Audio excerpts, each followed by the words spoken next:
Hi lovies, today I'm going to share with you yet another delightful recipe well requested by a number of you lovely people out there, and this is my take on aloo roti, or some of you may call it aloo puri.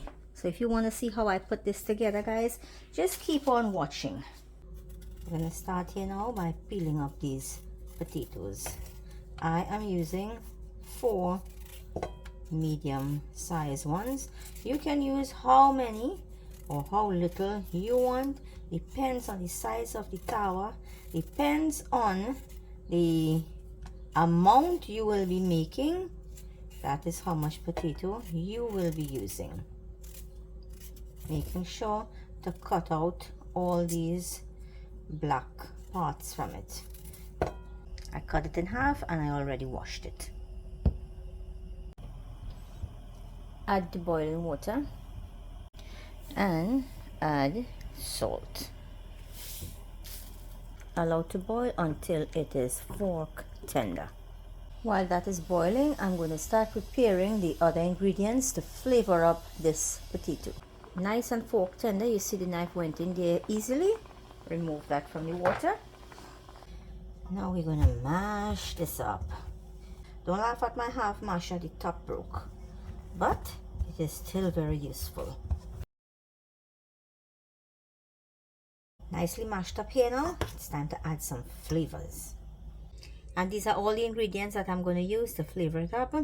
Celery, parsley, hot pepper, pimento, onion. Of course, we have to get the bandania, piece of carrot, garlic, and some green onion, or some may call it spring onion, some may call it scallion.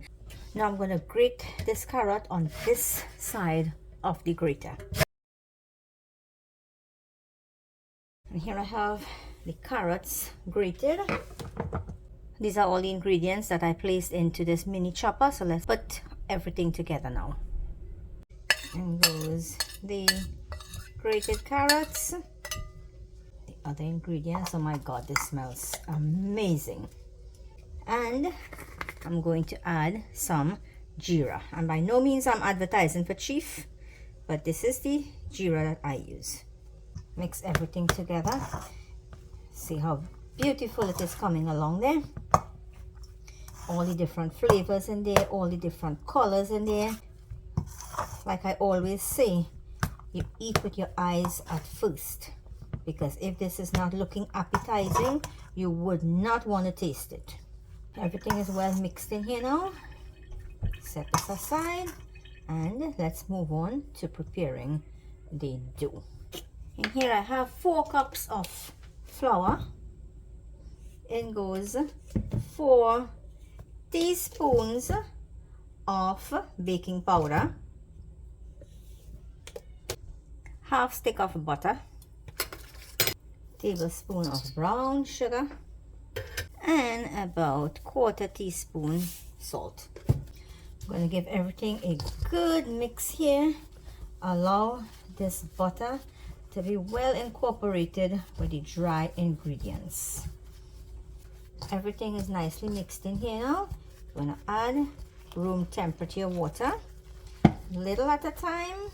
Bring the flour from the outside into the middle here, and you want to get this into a nice softness, not too hard and not too soft, so that it will be very hard to manage when you're filling it. Just going to knead this into medium dough. Remember to clean the sides of your bowl as you go along. Continue to mix this until it is nice and smooth. There you have it. You're going to cover this with a damp paper towel so that there is no unwanted crust at the top here, and allow this to sit for 5 minutes. So off camera, I went ahead and divided these into 8 small loya, or 8 small dough balls, and I will show you closely how I put the filling into these dough balls. Make sure you have some dry flour at hand, because you would need this. And here we go. Dip this into the dry flour. I'm doing this very slowly so you can see what I'm doing very carefully. So we have here the dry flour that helps the filling to move around when you start rolling it. Make this into a little ball like that. Put it in here, stick it down. Use your two thumbs, push it down and bring the outside to the inside. Start here from one end and close it up just like that. Add a little bit of flour so it would not stick onto the tray that I'm putting it into. All 8 loya or dough balls are filled here now. I'm going to start cooking this because I do not want it to sit for a long time. It will get soft and will not be easily manageable. Here's my dabbler, my rolling pin or my bilna, my oil. Of course you need a dry flour and my bowl here to place it when it's finished cooking. Add some flour onto the surface. Press down. Press so that you can get the filling all the way to the edge. You know, sometimes you buy roti and there's no filling at the ends. So when I show you how to do it like this, you will make sure the entire roti gets that filling to the edges. And you start rolling. You focus more on the outer edges because you do not want any thick roti. I mean, some people may like their roti very thick. When it comes to any kind of roti like dal puri, aloo roti or so, I want the ends very thin. You add additional flour as you go along. Make sure it does not stick onto the surface. And you roll this according to the size of the tower that you have.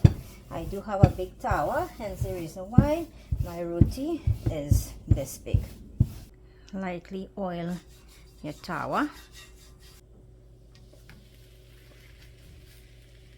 And you try pressing down the edges so that it will get a little bit thinner. When you start seeing some bubbles coming up there, you see there's bubbles here, there's some here. It's time to turn.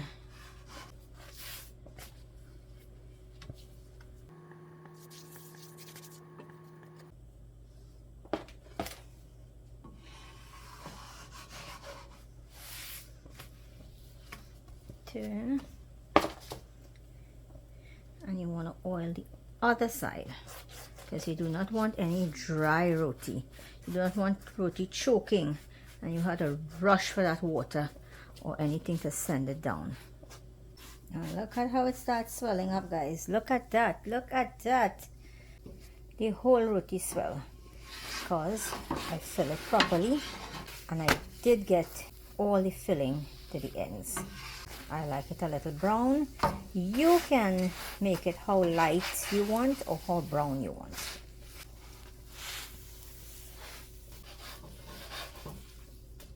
And there you have it, my aloo roti or aloo puri.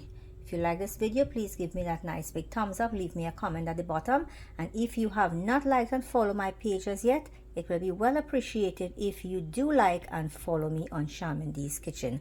Thank you for watching and have a great day. Until I see you with another delightful recipe.